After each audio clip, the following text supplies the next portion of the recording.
നമസ്കാരം. ഇനി സ്പാനിഷ് യുഗം. മൈതാനത്ത് മുൻ ലോക ചാമ്പ്യന്മാരെ മലർത്തിയടിച്ച് സുവർണ കിരീടവുമായി കാൽപന്ത് കളിയുടെ രാജാക്കന്മാരായി സ്പെയിൻ.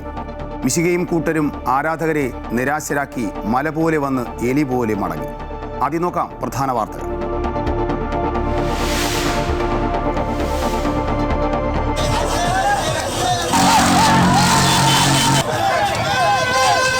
ഫിഫ ലോകകപ്പ് കിരീടം സ്പെയിന് അർജന്റീനയെ 1-0 പരാജയപ്പെടുത്തി.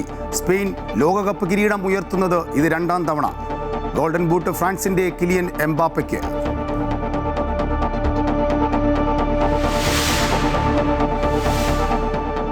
പാർലമെന്റിന്റെ വർഷകാല സമ്മേളനം ഇന്നു മുതൽ. FCRA ഉൾപ്പെടെ 7 ബില്ലുകൾ അവതരിപ്പിക്കാൻ ഒരുങ്ങി സർക്കാർ. അയോധ്യ സംഭാവന കൊള്ളയും നീറ്റ് പരീക്ഷാ ക്രമക്കേടും ശക്തമായി ഉന്നയിക്കാൻ പ്രതിപക്ഷം. ഭിന്നതകൾക്കിടയിൽ ഇന്ത്യ മുന്നണി യോഗം ഇന്ന്. DMK പങ്കെടുക്കുമോ എന്ന കാര്യത്തിൽ ആകാംക്ഷ.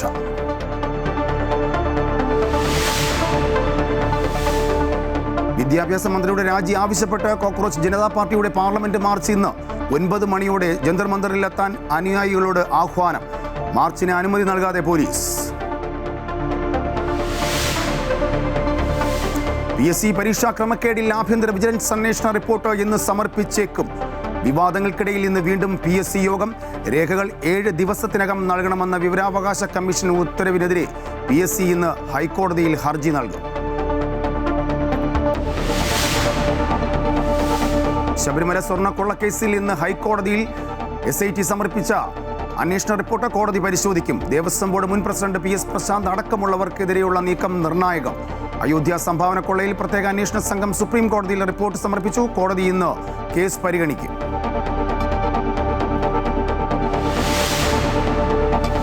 തുടർച്ചയായ 9ാം ദിവസവും പശ്ചിമേഷ്യയിൽ സ്ഥിതിഗതികൾ അതിരൂക്ഷം. US ആക്രമണത്തിൽ ആണവോർജം തകർത്തെന്ന് ഇറാൻ. അമേരിക്കയെ ഒരിക്കലും മറക്കാനാകാത്ത പാഠം പഠിപ്പിക്കുമെന്ന് മുജ്തബി ഖമേനി. സമാധാന ശ്രമങ്ങളുടെ ഭാഗമായി ഇറാൻ സംഘം നാളെ പാകിസ്ഥാനിലെത്തും. ജയം തൂക്കി സ്പെയിൻ.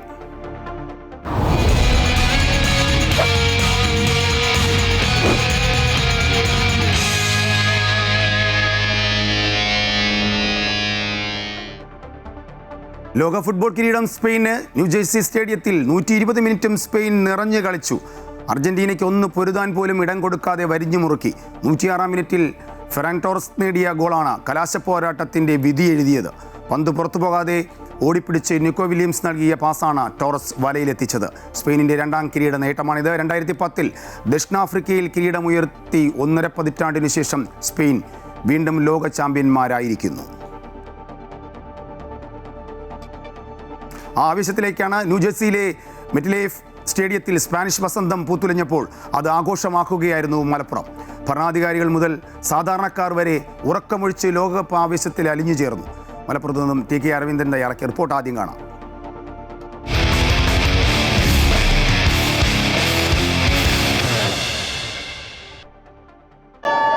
അർജന്റീനയെ പരാജയപ്പെടുത്തി സ്പെയിൻ ലോകകപ്പ് നേടിയത് മലപ്പുറത്തെ ഫുട്ബോൾ പ്രേമികൾ ആഘോഷമാക്കി മാറ്റുകയാണ്. നേരത്തെ വിവിധ ടീമുകൾ അംഗമായിരുന്നവരെല്ലാം ഇപ്പോൾ സ്പെയിനിന്റെ ആരാധകരായി മാറുന്നു എന്നുള്ളതാണ് നമുക്ക് കാണാൻ കഴിയുന്നത്. മലപ്പുറത്തെ കുറിച്ച് നമുക്കറിയാം, ഫുട്ബോളിന്റെ സ്വന്തം മണ്ണാണ്. ഫുട്ബോളിനെ ഇത്രമേൽ സ്നേഹിക്കുന്ന ഒരു ജനവിഭാഗം കേരളത്തിൽ ഉണ്ടോ എന്നുള്ള കാര്യം തന്നെ സംശയമാണ്. ഇവിടെ ചെറിയ കുട്ടികൾ മുതൽ മുതിർന്നവർ വരെ ഫുട്ബോളിനെ സ്നേഹിക്കുന്നവരാണ്. എന്തായാലും ആര് ജയിച്ചാലും അത് ആഘോഷമാക്കി മാറ്റുക എന്നുള്ളത് മലപ്പുറത്തുകാരുടെ പ്രത്യേകതയാണ്. പ്രത്യേകിച്ചും അർജന്റീനയുടെ പരാജയം അവർ ഉൾക്കൊള്ളുമ്പോൾ തന്നെ സ്പെയിനിന്റെ വിജയം ആഘോഷമാക്കി മാറ്റുകയാണ്.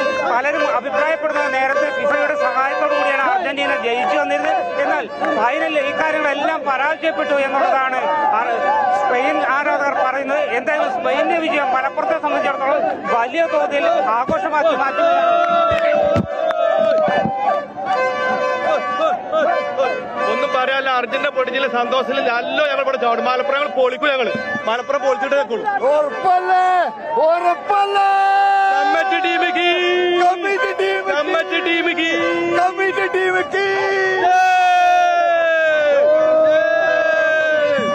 എന്തായാലും ഈ പുലർച്ചെ വരെ മലപ്പുറത്തെ ഫുട്ബോൾ പ്രേമികൾ ഇതൊരു ആഘോഷമാക്കി മാറ്റും.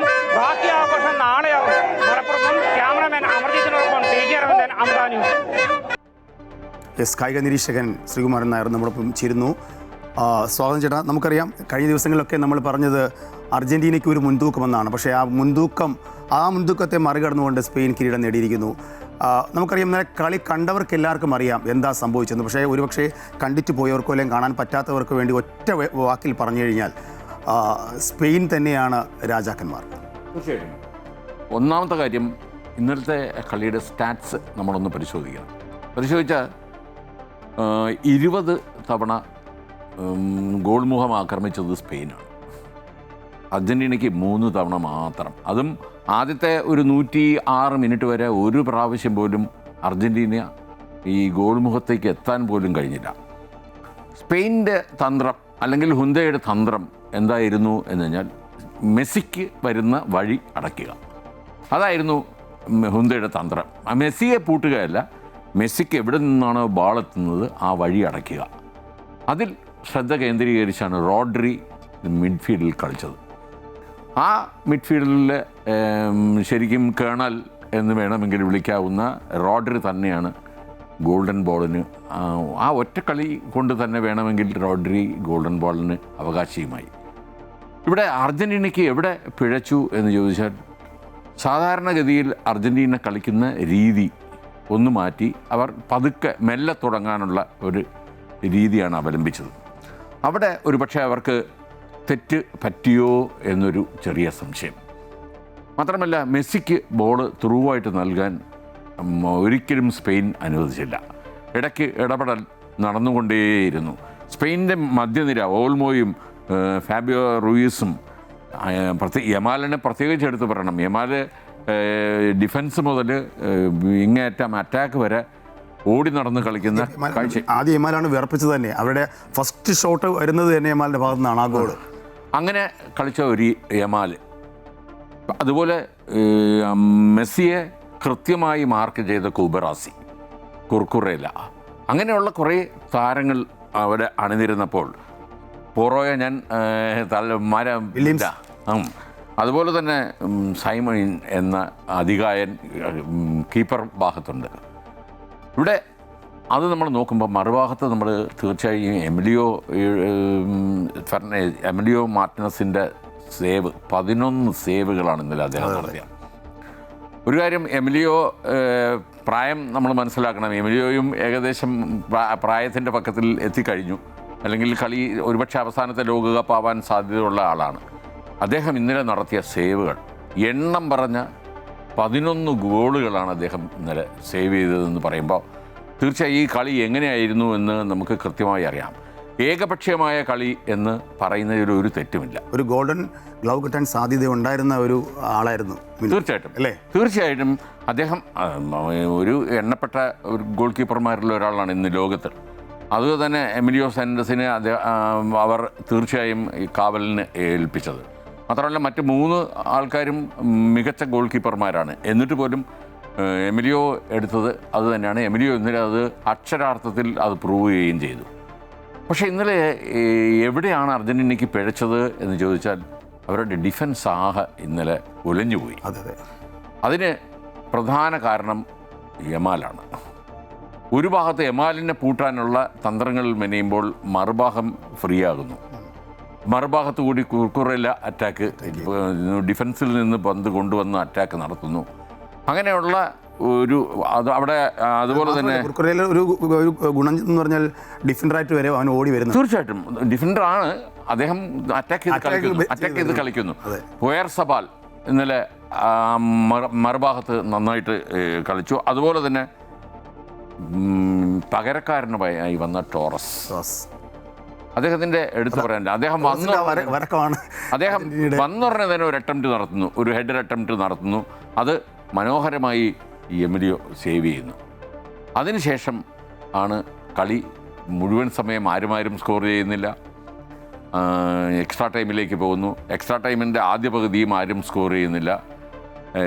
ആ സമയം വരെ അർജൻറ്റീനയ്ക്ക് ഒരു ഗോൾമുഖം അറ്റാക്ക് നടത്താൻ പോലും കഴിഞ്ഞില്ല എന്നുള്ള ഖേദകരമായ. ആദ്യത്തെ 15 മിനിറ്റ് പോലും അവരുടെ ഗ്രാഫ് എഴുതി കാണിക്കുന്നുണ്ട്. 63% ബോൾ കൈവച്ച് കളിച്ചത്. അല്ല, കളി തീരുമ്പോഴും അങ്ങനെ തന്നെ. കളി തീരുമ്പോൾ 68% ബോൾ പൊസഷൻ സ്പെയിനിനാണ്.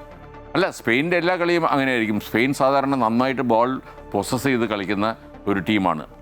കുറിയ പാസുകളോടുകൂടി വളരെ മനോഹരമായി ഫീൽഡ് അടക്കി വാഴുന്ന ഒരു കളിയാണ് സ്പെയിനിൻ്റെ തന്ത്രം. അതുതന്നെയാണ് ഇന്നലെയും പരീക്ഷിച്ചത്. അത് പരിപൂർണമായിട്ട് ഇന്നലെ സ്പെയിൻ വിജയിച്ചു.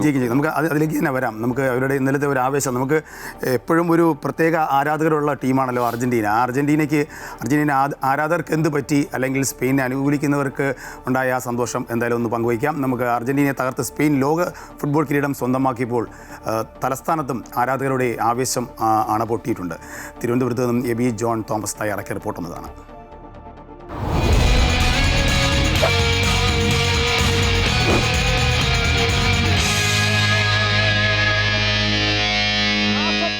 അവസാനത്തെ വിസിൽ മുഴങ്ങുമ്പോൾ 120 മിനിറ്റ് നീണ്ട പോരാട്ടത്തിൽ സ്പെയിൻ ആ സ്വർണ്ണക്കപ്പിൽ മുത്തമിട്ടിരിക്കുകയാണ്. ആ യമാൽ ആ സ്വർണ്ണക്കപ്പിൽ മുത്തമിട്ടിരിക്കുന്നു.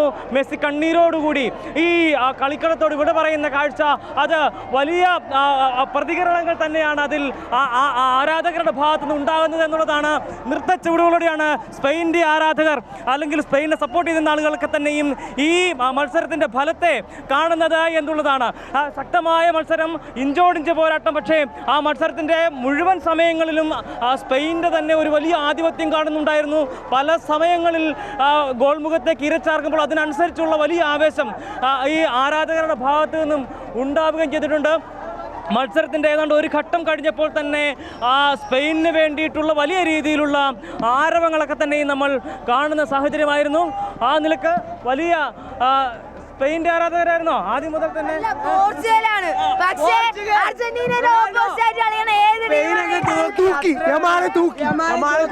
മെസ്സിയൊക്കെ അടിച്ച് വാരി അടിച്ച് മെസ്സിയൊക്കെ പറ്റൂല, കമ്മറ്റിക്കാരൊക്കെ തോറ്റ്. ഈ മത്സരത്തിന് തുടക്കത്തിൽ തന്നെ പറഞ്ഞാണ് നമ്മൾ തിരിച്ചടിക്കും. നമ്മൾ ഒറ്റക്കേ ഉള്ളതെന്ന് പറഞ്ഞവരിവിടെ ഉണ്ടായിരുന്നു. നമ്മൾ ഒറ്റക്കേ ഉള്ളൂ പറഞ്ഞു. എന്താ പറഞ്ഞു? Pure dominance, position, shot on target, shots, എല്ലാത്തിലും നമുക്ക് തന്നെ മുൻഗണന. നമ്മൾ കളിച്ചു, നമ്മൾ ജയിച്ചു, അത്രേ ഉള്ളൂ. ഗോള് മാത്രം വരാൻ കുറച്ച് ലേറ്റായി, അതിന് മാത്രം വിഷമമുള്ളൂ. നമ്മൾ കളിച്ചു, നമ്മൾ ജയിച്ചു, നിങ്ങൾ ജയിക്കും, ആ കോൺഫിഡൻസ് നമുക്കുണ്ട്. ഇവിടെ കുറച്ച് അർജന്റീന ഫാൻസിനോടാണ് പറയാനുള്ളത്. അവരെ ഞാൻ പോർച്ചുഗൽ ഫാനാണ്. അവർ തോറ്റപ്പോഴും ബ്രസീൽ തോറ്റപ്പോഴും അവരെ വിചാരം ഈ കളിയിലൂടെ അവർ കപ്പെടുത്തതാണ്. ഒന്നും നടന്നിട്ടില്ല. സ്പെയിന് ബോൾ കാണിച്ചിട്ടേ ഇല്ല. അവർക്ക് ഒരു പറ്റിയ എതിരാളിയാണ് അവർ കിട്ടിയത്. അർജന്റീന എന്തായാലും പുറത്തായിട്ടുണ്ട്. സുഖമായിട്ട് വീട്ടിൽ പോയി. സ്പെയിൻ അർഹിച്ചൊരു വിജയം തന്നെയല്ല. സ്പെയിൻ അർഹിച്ച വിജയം തന്നെയാണ്. ഞങ്ങളെപ്പോഴും അർജന്റീന ഫാൻസ് എല്ലാ ടീമുകളുടെയും നല്ല കളികൾ ബഹുമാനിക്കുന്നവരാണ്. ഇന്ന് സ്പെയിൻ വളരെ മനോഹരമായി കളിച്ചു, ഞങ്ങളതിനെ ബഹുമാനിക്കുന്നു. ലാ റോജയുടെ സൗന്ദര്യം ഞങ്ങൾക്ക് കാണാൻ പറ്റി. അതേപോലെ തന്നെ അർജന്റീന കുറച്ച് ഡിഫൻസ് കളിച്ചതാണോ അറ്റാക്ക് ചെയ്ത് കളിച്ചതാണോ ഇത് പറ്റിയതെന്ന് തോന്നിപ്പിക്കുന്ന രീതിയിലായിരുന്നു. 10 പേരെ വെച്ച് കളിക്കേണ്ടി വന്നു. ഒരു കാര്യം മനസ്സിലാക്കേണ്ടത്, വേറെ ഏതെങ്കിലും ഒരു ടീമായിരുന്നെങ്കിൽ ഒരു 5 or 6 ഗോളുകൾ കയറേണ്ട സമയം അതിക്രമിച്ചിരുന്നപ്പോഴാണ് അർജന്റീനയുടെ കളി. അത് വിലയിരുത്തണം. അത് എമിലിയാനോ മാർട്ടിസിൻ്റെ അപാരമായ സേവുകൾ. 10 പേരെ വെച്ച് 45 മിനിറ്റ് 40 മിനിറ്റോളം ഞങ്ങൾ കളിച്ചു. 40 മിനിറ്റോളം പിടിച്ചു നിന്നു. എന്നിട്ടാണ് ഒരു ഗോൾ വഴങ്ങിയത്. അതിൽ പല രീതിയിലുള്ള ചർച്ചകളും വരുന്നുണ്ട്. റഫറിയെ സംബന്ധിച്ചുള്ള ചർച്ചകൾ ഞങ്ങളതൊന്നും പറയാൻ നിൽക്കില്ല. മറ്റ് ടീമുകൾ തോറ്റ ഉടനെ തന്നെ റഫറി മോശം, ഫിഫ മോശം എന്ന് പറയുന്ന പോലെ അർജന്റീന ഫാൻസ് പറയില്ല. ഞങ്ങൾ അർജന്റീനയെ സ്നേഹിക്കുന്നത് കിരീടത്തിന് വേണ്ടിയല്ല, കപ്പിന് വേണ്ടി മാത്രമല്ല. ഞങ്ങൾ അർജന്റീന ഫുട്ബോളിൻ്റെ ആരാധകരാണ്. ഞങ്ങൾ മെസ്സിയുടെ ആരാധകരാണ്, മാരഡോണയുടെ ആരാധകരാണ്. മാച്ച് അടിപൊളിയായിരുന്നു. സ്പെയിൻ ജയിക്കുന്ന ഫ്രാൻസുമായിട്ടുള്ള കളി കണ്ടപ്പോൾ തന്നെ നമുക്ക് ഏകദേശം അറിയാമായിരുന്നു. ഇന്നലത്തെ ഫെയർ കളിയായിരുന്നു. കംപ്ലീറ്റ് പൊസിഷൻ ഉണ്ടായിരുന്നു, കംപ്ലീറ്റ് ഡോമിനേഷൻ ഉണ്ടായിരുന്നു. 20 shots on target, 12 attempts and finally 1 goal. Emi Martinez നല്ല ഗോൾ കീപ്പറാണ്, we agree. But then the rest of the game they dominated completely. Argentina അല്ലാത്ത ആളുകൾ എല്ലാവരും തന്നെ ഇന്ന് സ്പെയിനിനൊപ്പം തന്നെ അവർക്ക് വലിയ രീതിയിലുള്ള പിന്തുണ നൽകിക്കൊണ്ട് ഉണ്ടായിരുന്നു എന്നുള്ളതാണ് അതിൽ പ്രധാനപ്പെട്ട ഒരു കാര്യമായി എടുത്തു പറയാനുള്ളത്. അങ്ങനെ തന്നെയാണ് ഈ മത്സരത്തിന്റെ അവസാന സമയം വരെ. അപ്പോൾ പറഞ്ഞ പോലെ തന്നെ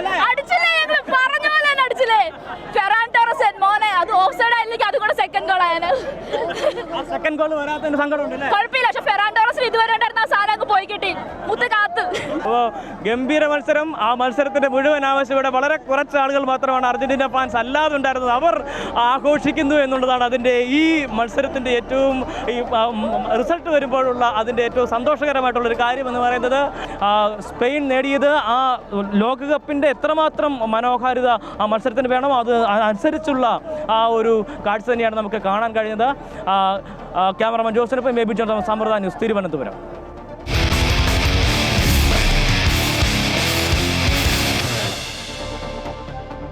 തീർച്ചയായിട്ടും എബിയാണ് ഇന്നലെ അർദ്ധരാത്രി കളി കണ്ടതിൻ്റെ തിരുവനന്തപുരത്ത് ഒരു വിശേഷങ്ങളാണ് കണ്ടത് അല്ലേ. കുട്ടികൾക്കെല്ലാം ഇപ്പോഴത്തെ ഒരു ജനറേഷൻ കുട്ടികൾക്കെല്ലാം ആ ലോക ഫുട്ബോളിനോടുള്ള ആ ഇഷ്ടവും ആരാധനയും കൂടുന്നു എന്ന് നമുക്ക് ആ റെസ്പോൺസിൽ നിന്ന് മനസ്സിലാക്കാൻ കഴിയില്ലേ. തീർച്ചയായിട്ടും അത് ഇപ്പം രാജേഷ്, അത് മാത്രമല്ല ഇപ്പോൾ ഓരോ ടീമിലെയും കളിക്കാരെ കുറിച്ച് അതെ വ്യക്തമായ ധാരണ എല്ലാവർക്കും ഉണ്ടെന്നുള്ളതാണ്. അവർ ഏത് ക്ലബിന് കളിക്കുന്നു, എത്ര വയസ്സായി, എങ്ങനെയാണ് അവർ ഫുട്ബോളിലേക്ക് വന്നതെന്നുള്ള സ്റ്റാറ്റ്സ് മുഴുവൻ മനസ്സിലാക്കിയിട്ട് കളി കാണുന്നവരാണ് ഇന്ന് ഉള്ളത്. അതെ, സ്വാഭാവികമായിട്ട് അതിലോട്ട് ചേർത്ത് പറയാനുള്ളത് ഈ സ്പാനിഷ് ഫുട്ബോൾ അല്ലെങ്കിൽ ക്ലബ് ഫുട്ബോളിൻ്റെയൊക്കെ മത്സരങ്ങൾ പോലും കാണാനുള്ള അവസരം ഈ കുട്ടികൾക്ക് ഉണ്ടാവില്ല. വീട്ടിൽ ഇപ്പം മുതിർന്ന ആൾക്കാർക്ക് പോലും അത് ആ സ്പോർട്സ് ചാനൽ എടുത്ത് കാണേണ്ടത് അല്ലെങ്കിൽ ആ ടൈം നോക്കിയൊക്കെ വേണം. ഇവർ കുട്ടികൾക്ക് പഠിക്കുന്ന കുട്ടികൾ കാണുമ്പോൾ അതിനുള്ള അവസരം രാത്രിയാണ്. രാത്രി പഠിക്കുന്ന സമയത്ത് പോലും ഇത് കാണാനുള്ള അവസരങ്ങളാണ് ഒരു കാര്യം പറയുകയാണ്. നമുക്ക് അതിലേക്ക് വരുമ്പോൾ ഈ ക്ലബ് ഫുട്ബോളിൻ്റെ ഒരു എക്സ്പീരിയൻസ് സ്പെയിനിന് കിട്ടിയിട്ടുണ്ടെന്ന് തന്നെ മനസ്സിലാക്കാൻ കഴിയുന്നുണ്ട് അല്ലേ. ഇന്നത്തെ ഒരു കളി കാണുമ്പോൾ തന്നെ ഈ കുറുകിയ പാസുകളും അവരുടെ സ്പീഡും അവരുടെ ആ ഷോട്ടുകളൊക്കെ കാണുമ്പോഴത്തേക്കും നമുക്ക് ആ സ്പാനിഷ് ഫുട്ബോൾ അല്ലെങ്കിൽ അങ്ങനത്തെ യൂറോ കപ്പുകളൊക്കെ കാണുന്നത് പോലെയുള്ള ഒരു കളിയാണ് നമുക്ക് ഈ വേൾഡ് കപ്പ്. സാധാരണ ഇത്രയും നമുക്ക് ഈ 10-16 കളികളിലൊക്കെ ലാസ്റ്റ് ലാപ്പിലുള്ള കളികൾ കാണുമ്പോൾ പോലും അതൊരു വേൾഡ് കപ്പിൻ്റെ കളിയായിട്ട് മാത്രമേ എനിക്ക് ഫീൽ ചെയ്തിട്ടുള്ളൂ. പക്ഷേ ഇന്നലെ ആ സ്പെയിനിൻ്റെ കളി വന്നപ്പോൾ എന്താ പറയുക, പെട്ടെന്നുള്ള ആ ഒരു അവരുടെ സ്ട്രാറ്റജി മാറ്റിക്കൊണ്ട് അവർ ആ ബോൾ പാസ് ചെയ്ത് പോകുന്നത് ഈ അർജന്റീനയെ സംബന്ധിച്ചോളം അവരെ ആകപ്പാടെ വലച്ചു എന്ന് തന്നെ പറയേണ്ടിയിരിക്കുന്നു. തീർച്ചയായിട്ടും ഇന്നലെ അക്ഷരാർത്ഥത്തിൽ അർജന്റീനയെ എല്ലാ മേഖലയിലും ഓവർകം ചെയ്തതാണ് സ്പെയിൻ. അത് ഫ്രം ദ വേർഡ് ഗോ എന്ന് തന്നെ പറയണം. ആദ്യം മുതൽ നമ്മൾ ഫസ്റ്റ് ഹാഫ് മുഴുവൻ എടുത്താൽ നമുക്കറിയാം, ഫസ്റ്റ് ഹാഫിൽ അർജന്റീനയുടെ നിഴൽ മാത്രമായി പോയി. മെസ്സിക്ക് പന്തെത്തുന്നില്ല. അതുപോലെ അവരുടെ ഹാഫ് ലൈനിൽ ഡീപോളിനും മാക്കലിസ്റ്ററിനും എൻസോ ഫെർണാണ്ടസിനും ഒക്കെ പിടിപ്പത് ജോലിയാകുന്നു. അങ്ങനെയുള്ള സമയത്താണ് സ്പെയിൻ അവർ ആസൂത്രിതമായി, ഇപ്പോൾ രാജേഷ് പറഞ്ഞ വാക്കിൽ നിന്നും മാറ്റി ഞാൻ പറയാം, ആസൂത്രിതമായി കുറിയ പാസുകളോടുകൂടി രണ്ട് വിങ്ങിലേക്കും ബോൾ സപ്ലൈ ചെയ്യുക.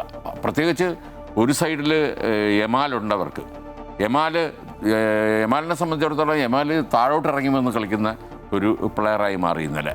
അങ്ങനെ ഈ രണ്ട് സൈഡിൽ നിന്നുള്ള അറ്റാക്കും കൂടി ആയപ്പോൾ ശരിക്കും അർജൻറ്റീന അക്ഷരാർത്ഥത്തിൽ തളർന്നുപോയി എന്നുള്ളതാണ്. അർജൻറ്റീന ഡിഫൻസ് വളരെ പേരുകേട്ട ഡിഫൻസാണ്. ഇന്നലെ ടാഗ്ലിഫോഗോയൊക്കെ കഷ്ടപ്പെടുന്നത് കണ്ടു. അതുപോലെ തന്നെ റൊമേരോയും അതേപോലെ മോണ്ടിയലും ഒക്കെ ഇന്നലെ വേർത്ത് കളിക്കുന്നത് ആദ്യമായിട്ടാണ് ഈ ലോകകപ്പിൽ കാണുന്നത്. അത്രമാത്രം ചടുലതയോടെ നല്ല എന്താണ് ഒരു വെൽ ഓയിൽഡ് മിഷൻ എന്നൊക്കെ പറയുന്നത് പോലെ കൃത്യമായി കളി നിയന്ത്രിച്ചതാണ് സ്പെയിനിൻ്റെ ഏറ്റവും വലിയ പ്രത്യേകത. മറുവശത്ത് അർജന്റീന ഇന്നലെ കളി മറന്നു.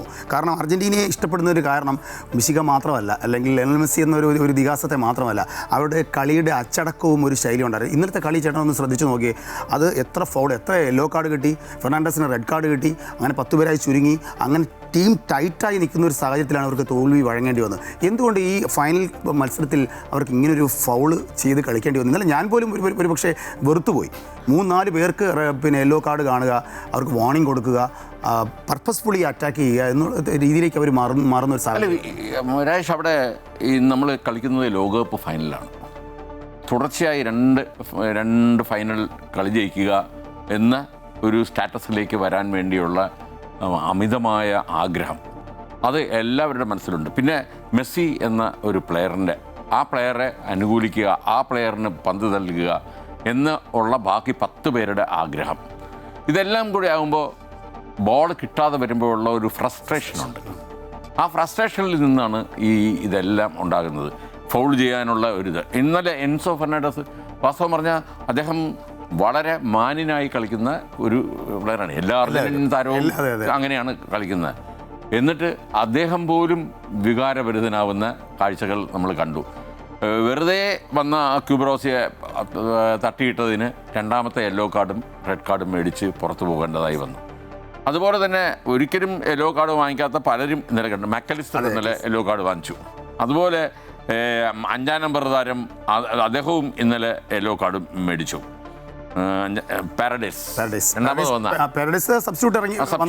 വന്നുടനെ ഒരു യെല്ലോ കാർഡ് അദ്ദേഹവും മേടിച്ചു. അങ്ങനെ അതായത് ഇന്നലെ സ്കലോണിയുടെ എല്ലാ ഐഡിയും മേടിച്ചു. അതെ, അച്ചടക്കമില്ലാത്തത് കൊണ്ട് സ്കലോണി മേടിച്ചു. അല്ല, അതാണ് ആ ടീമിന് പറ്റിയ ടോട്ടൽ ഒരു മാനസിക അവസ്ഥയാണ് ഞാൻ പറയുന്നത്. അദ്ദേഹത്തിന് പോയും ഡഗ് ഔട്ടിൽ ഇരിക്കാൻ പറ്റിയില്ല. അദ്ദേഹം പോയും കയർക്കുന്ന സ്വഭാവം ഇല്ലാത്ത ഒരു മനുഷ്യനാണ്. അദ്ദേഹം കയർക്കുന്നത് കണ്ടു അദ്ദേഹത്തിനും ഒരു യെല്ലോ കാർഡ് ഇന്നലെ നേടേണ്ടി വന്നു. അങ്ങനെ പൊതുവേ എല്ലാ മേഖലകളിലും ഇന്നലെ ആധിപത്യം പുലർത്തിയാണ് സ്പെയിൻ ഈ ലോകകപ്പിൻ്റെ രാജാക്കന്മാരായത് എന്ന് പറയുന്നതിൽ അക്ഷരാർത്ഥത്തിൽ അതാണ് ശരി. അതെ അതെ, അർജന്റീനയുടെ തോൽവിയിൽ ചിലർ ഉള്ളുലഞ്ഞ് മുന്നോട്ട് വന്നു. അർജന്റീന മികച്ച ടീം തന്നെയാണ്, ഒരു സംശയവുമില്ല. ഇന്നലെ അവരുടെ ഡേ അല്ലായിരുന്നു. അതെ, എന്തായാലും അതേസമയം അർജന്റീനയുടെ ആധിപത്യം തകർന്ന് സ്പെയിൻ ആരാധകരും ഇന്നലെ പറഞ്ഞു. കൊച്ചി രാജീവ് ഗാന്ധി ഇൻഡോർ സ്റ്റേഡിയത്തിൽ നിന്നുള്ള പ്രതികരണങ്ങൾ ആദ്യം കാണാം.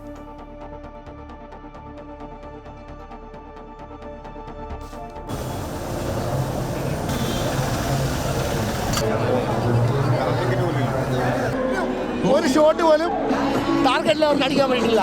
ഇത്രയും എൻ്റെ ടൂർണമെന്റിൽ പറ്റുന്നതുവാ, ഇത്രയും ആധിപത്യം സ്ഥാപിച്ച് വന്നിട്ട് ഒരു ഷോട്ട് പോലും അവർക്ക് പോസ്റ്റ് വെക്കാൻ പോലും അവർക്ക് പറ്റില്ല.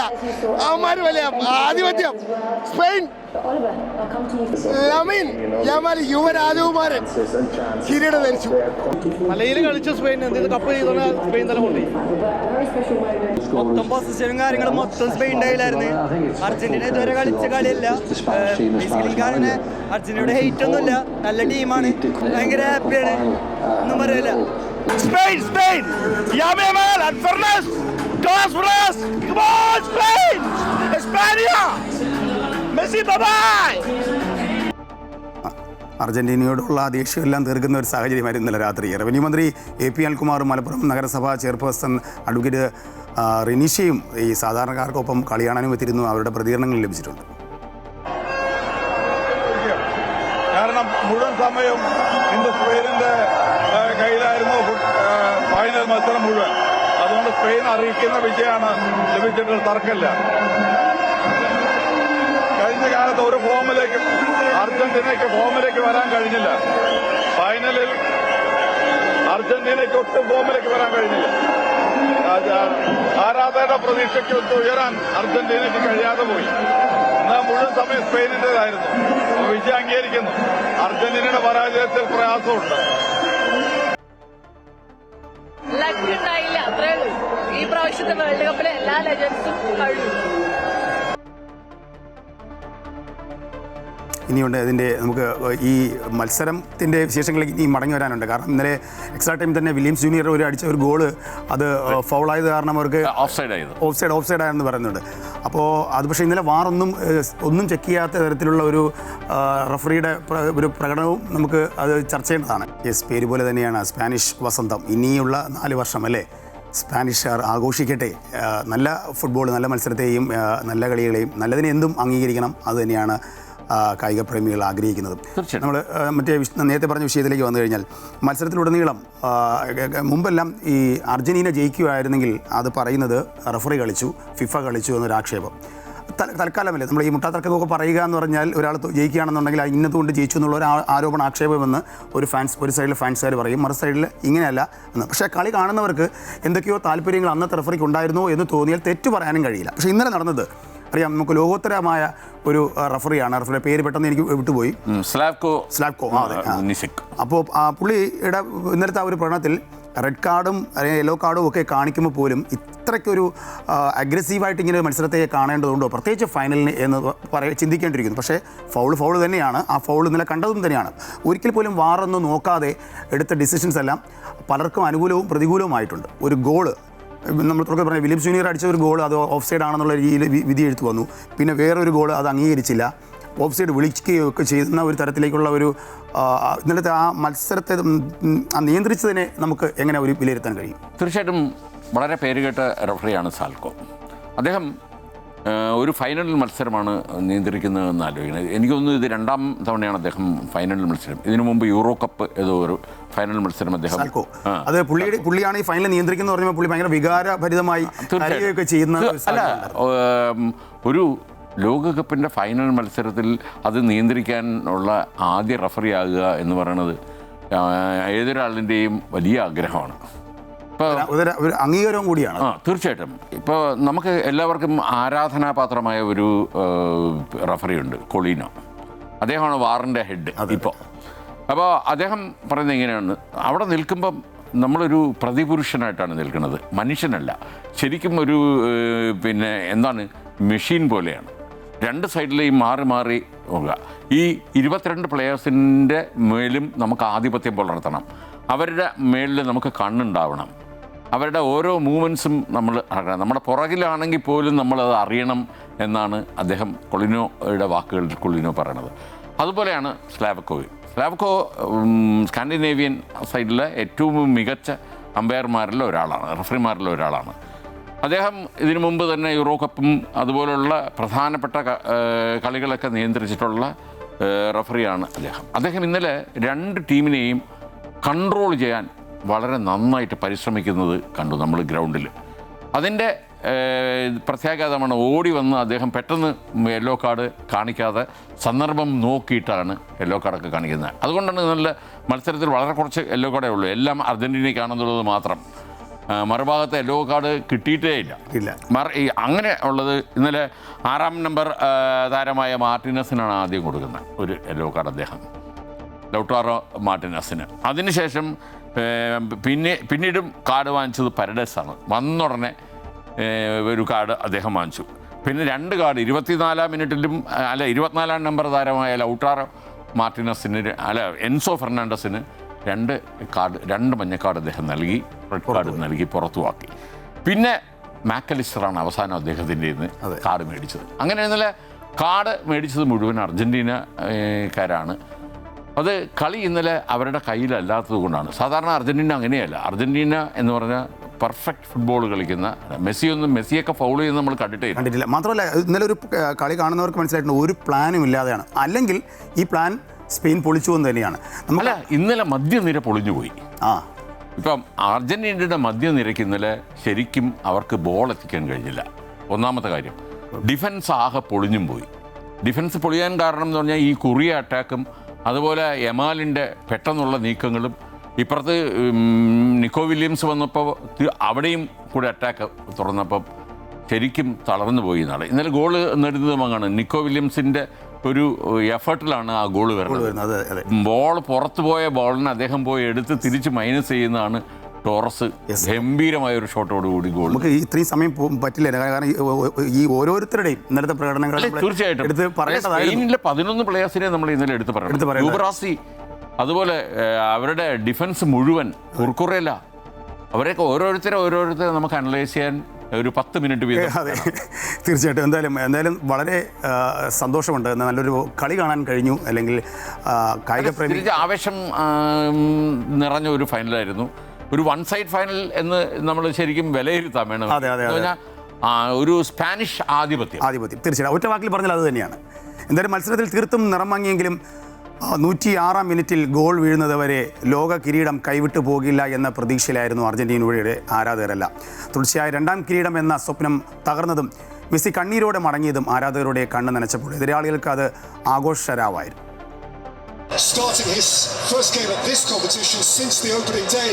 തുടക്കം മുതൽ തനത് കളി ശൈലിയിൽ എതിരാളികൾക്ക് പന്തൊന്ന് തൊടാൻ പോലും കൊടുക്കാതെ സ്പെയിൻ കളം നിറഞ്ഞപ്പോൾ അർജന്റീന ആരാധകർ നിശബ്ദരായി. എന്നാൽ എതിരാളികൾ ആഘോഷത്തിമിർപ്പിലായിരുന്നു.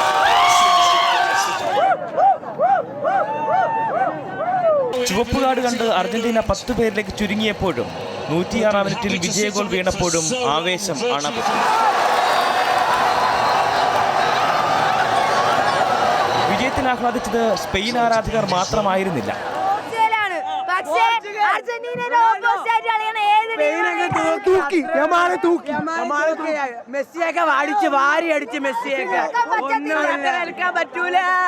തലസ്ഥാനത്തെ നിരവധി സ്ഥലങ്ങളിലാണ് ബിഗ് സ്ക്രീനിൽ ഫൈനൽ പ്രദർശിപ്പിച്ചത്.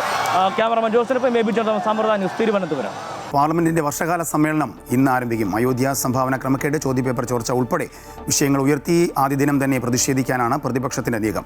രാവിലെ കോൺഗ്രസിന്റെ നേതൃത്വത്തിൽ പ്രതിപക്ഷ മുന്നണി യോഗം ചേരുന്നുണ്ട്. എല്ലാ വിഷയങ്ങളും ചട്ടപ്രകാരം ചർച്ച ചെയ്യാൻ തയ്യാറാണെന്ന് സർവകക്ഷി യോഗത്തിൽ സർക്കാർ അറിയിച്ചിരുന്നു. അതേസമയം വിദ്യാഭ്യാസ മന്ത്രിയുടെ രാജി ഉൾപ്പെടെയുള്ള ആവശ്യങ്ങളുമായി കോക്രോച്ച് ജനതാ പാർട്ടി ഇന്ന് പാർലമെന്റ് മാർച്ച് നടത്തും. വിവരങ്ങളുമായി ജിഷ്ണു ഡൽഹിയിൽ നിന്നും ചേരുന്നുണ്ട്. ജിഷ്ണു, എന്തായാലും സർക്കാരുമായി ഒരു നീക്കുപോക്ക് ഉണ്ടാക്കിയിട്ടുണ്ട് എന്ന തരത്തിലുള്ള വാർത്തകൾ പല മീഡിയയിലും വരുന്നുണ്ട്. അതായത് ഈ വിഷയത്തിൽ അപ്പോൾ ഏത് തരത്തിലുള്ളൊരു നിലപാടിലാണ് ഇപ്പോൾ പ്രതിപക്ഷം നിൽക്കുന്നത്? എന്തായാലും ഈ വർഷകാല സമ്മേളനം ഇന്ന് ആരംഭിക്കാനിരിക്കെ അയോധ്യ സംഭാവന ആണല്ലോ ഏറ്റവും കൂടുതലും ഈ സർക്കാരിനെ പിടിച്ചുലച്ച വിഷയവും.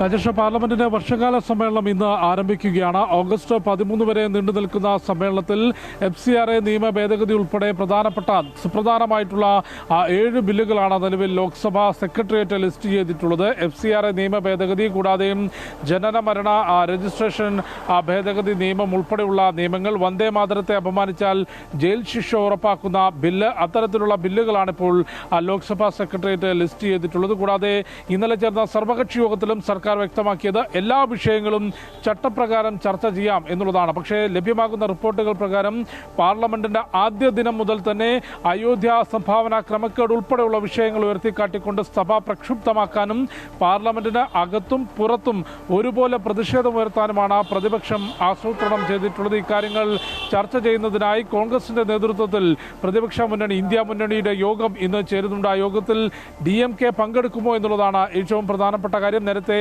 തമിഴ്നാട്ടിലെ രാഷ്ട്രീയ സാഹചര്യത്തിന്റെ അടിസ്ഥാനത്തിൽ ഇന്ത്യ ബ്ലോക്കിൽ നിന്ന് മാറി പ്രത്യേക ഇരിപ്പിടം അനുവദിക്കണം എന്ന് സ്പീക്കർക്ക് DMK കത്ത് നൽകുകയും ചെയ്തിരുന്നു. ഒപ്പം സർക്കാരിന്റെ ഭാഗത്തു നിന്നാകട്ടെ ഇത്തരത്തിൽ പ്രതിപക്ഷ പ്രതിഷേധങ്ങളെ വികസന പദ്ധതികളും സർക്കാരിന്റെ നേട്ടങ്ങളും ഉയർത്തിക്കാട്ടിക്കൊണ്ട് സർക്കാരിന്റെ പദ്ധതികളെല്ലാം ഉയർത്തിക്കാട്ടിക്കൊണ്ട് പ്രതിരോധിക്കാനാണ് സർക്കാർ ശ്രമം ഉണ്ടാവുക എന്നാണ് മനസ്സിലാക്കുന്നത്. ഏതായാലും സംഭവബഹുലമായിട്ടുള്ള വർഷകാല സമ്മേളനത്തിനാകും ഇന്ന് തുടക്കമാവുക. ഓഗസ്റ്റ് 13 വരെയാണ് വർഷകാല സമ്മേളനം നിലവിൽ നിശ്ചയിച്ചിട്ടുള്ളത്. അതേസമയം വിദ്യാഭ്യാസ മന്ത്രി ധർമ്മേന്ദ്ര പ്രധാൻ രാജി ഉൾപ്പെടെയുള്ള ആവശ്യങ്ങൾ ഉന്നയിച്ചുകൊണ്ട് ജന്തർ മന്ദിറിൽ കോക്രോച്ച് ജനതാ പാർട്ടിയുടെ സമരം തുടരുകയാണ്. ആ സമരം ഇന്നൊരു പാർലമെന്റ് മാർച്ച് നടത്തും എന്ന പ്രഖ്യാപനം നടത്തിയിട്ടുണ്ട്. സമരത്തിന് അനുകൂലിക്കുന്നവർ മുഴുവൻ ജന്തർ മന്ദിറിലേക്ക് 9 മണിയോടെ എത്തണം എന്നാണ് CJP സ്ഥാപകൻ അഭിജിത് ദീപ്കെ ആഹ്വാനം ചെയ്തിട്ടുള്ളത്. എന്നാൽ ഈ ഒരു മാർച്ചിന് ഇതുവരെ അനുമതി തേടിയിട്ടില്ല എന്ന് ഡൽഹി പോലീസ് വ്യക്തമാക്കിയിട്ടുണ്ട്. അനുമതി തേടുകയോ അനുമതി നൽകുകയോ ചെയ്തിട്ടില്ല എന്നാണ് ഡൽഹി പോലീസ് വ്യക്തമാക്കിയത്. നിലവിൽ കനത്ത സുരക്ഷാ ക്രമീകരണങ്ങൾ ഈ ജന്തർ മന്ദിറിന് ചുറ്റും പോലീസ് ഒരുക്കിയിട്ടുണ്ട്. ബാരിക്കേഡുകൾ കെട്ടിക്കൊണ്ട്, അതായത് ഈ പാർലമെന്റ് മാർച്ചിന് വേണ്ടി ജന്തർ മന്ദിറിൽ നിന്ന് കോക്രോച്ച് പാർട്ടികൾ ഇറങ്ങുകയാണെങ്കിൽ അവരെ അറസ്റ്റ് ചെയ്ത് നീക്കാനാണ് നിലവിൽ ഡൽഹി പോലീസ് തീരുമാനിച്ചിട്ടുള്ളത്. ആ പ്രതിഷേധം 9 മണിക്ക് ശേഷം ഉണ്ടാകുമെന്നാണ് മനസ്സിലാക്കുന്നത്. 11 മണിയോടുകൂടി പാർലമെന്റിന്റെ നടപടികൾ ആരംഭിക്കും. രാജേഷ്. ഡൽഹിയിൽ നിന്നും ജിഷ്ണുവാണ് വിശദാംശങ്ങൾ നൽകിയത്. മറ്റു വാർത്തയിലേക്ക്, VS അനുസ്മരണം ഉള്ള വാരാന്ത പതിപ്പ് പ്രസിദ്ധീകരിച്ച ദേശാഭിമാനി തിങ്കളാഴ്ചയിലെ പത്രത്തോടൊപ്പമാണ് വാരാന്ത പതിപ്പ് പ്രസിദ്ധീകരിച്ചത്. വെഞ്ഞാറമൂട്ടിലെ നാടക പ്രവർത്തകനെ പറ്റിയുള്ള കള്ളൻ വിജയൻ എന്ന തലക്കെട്ടിലുള്ള ലേഖനം വാരാന്ത പതിപ്പിൽ ഇല്ല. സാങ്കേതിക കാരണങ്ങളാൽ ഇന്നലെ പ്രസിദ്ധീകരിക്കാനായില്ല എന്ന വിശദീകരണം ദേശാഭിമാനി ഇന്നും ആവർത്തിച്ചിട്ടുണ്ട്. കൂടുതൽ വിശദാംശങ്ങളുമായി എബി ജോൺ തോമസ് ചേരുന്നുണ്ട്. എബി, എന്താണ് ഈ സാങ്കേതിക വിശദീകരണം?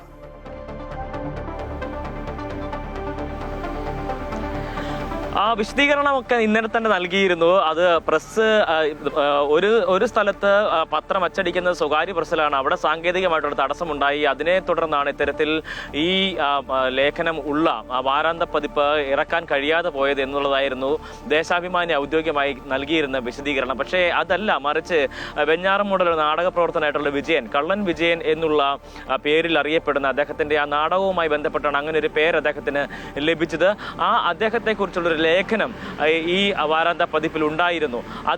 അത് പ്രസിദ്ധീകരിക്കുന്നതുമായി ബന്ധപ്പെട്ട് എഡിറ്റോറിയൽ രംഗത്ത് തന്നെ വലിയ രീതിയിലുള്ള എഡിറ്റോറിയലിൽ തന്നെ വലിയ രീതിയിൽ തർക്കങ്ങൾ ഉണ്ടായിരുന്നു. ഇതിനെ തുടർന്നാണ് ആ ലേഖനം ഉൾപ്പെടെയുള്ള വാരാന്ത പതിപ്പ് ഇറങ്ങാതിരുന്നത്, അല്ലെങ്കിൽ ഇറക്കാൻ കഴിയാതിരുന്നത് എന്നുള്ളതാണ് പൊതുവിൽ ഉള്ള ഒരു വിലയിരുത്തലായി വന്നിരിക്കുന്നത് എന്നുള്ളത്. എന്തായാലും ഇന്നിപ്പോൾ ആ VSന്റെ അനുസ്മരണമുള്ള വാരാന്ത പതിപ്പ് പ്രസിദ്ധീകരിച്ചിരിക്കുകയാണ്. മുഴങ്ങുന്നിപ്പോഴും ആ കടലിരമ്പം എന്ന പേരിലാണ് VSന്റെ അനുസ്മരണം ഈ ദേശാഭിമാനിയുടെ വാരാന്ത പതിപ്പിലുള്ളത് എന്നുള്ളതാണ്. ഒപ്പം തന്നെ ആദ്യത്തെ പേജിലും അവസാനത്തെ പേജിലും അദ്ദേഹത്തെ അനുസ്മരിച്ചുകൊണ്ടുള്ള ലേഖനങ്ങളുണ്ട് എന്നുള്ളതാണ്. എന്നാൽ വിവാദമായിട്ടുള്ള അല്ലെങ്കിൽ ഇന്നലെ ഇത്തരത്തിൽ വിമർശനം ഈ ഒരു വിഷയത്തിൽ ഉയർന്നിട്ടുള്ള കള്ളൻ പവിത്രൻ എന്നുള്ള കള്ളൻ വിജയൻ എന്നുള്ള ആ ഒരു ലേഖനം ഇല്ല എന്നുള്ളതാണ് എടുത്തു പറയേണ്ട ഒരു കാര്യം. എന്തായാലും ഈ ഇതുമായി ബന്ധപ്പെട്ട് VS-ന്റെ ഒന്നാമത്തെ ചരമവാർഷികവുമായി ബന്ധപ്പെട്ടാണ് ഇത്തരത്തിലൊരു ലേഖനം തയ്യാറാക്കിയിരുന്നത്. VS-ന്റെ ഓർമ്മകൾ അല്ലെങ്കിൽ VS-നെ കുറിച്ചുള്ള VS-ന്റെ പോരാട്ടം, ജീവചരിത്രം ഉൾപ്പെടെയുള്ള കാര്യങ്ങളാണ് പ്രധാനമായും അതിൽ ഉണ്ടായിരുന്നത്. അദ്ദേഹത്തിൻ്റെ പ്രസ് സെക്രട്ടറിയാണ് ആ ലേഖനം തയ്യാറാക്കുകയും എഴുതുകയും ചെയ്തിരുന്നത്. ആദ്യത്തെ പേജിലും അവസാനത്തെ പേജിലും VS-നെ കുറിച്ചുള്ള ഓർമ്മകളാണ് ഉണ്ടായിരുന്നത് എന്നുള്ളതാണ്.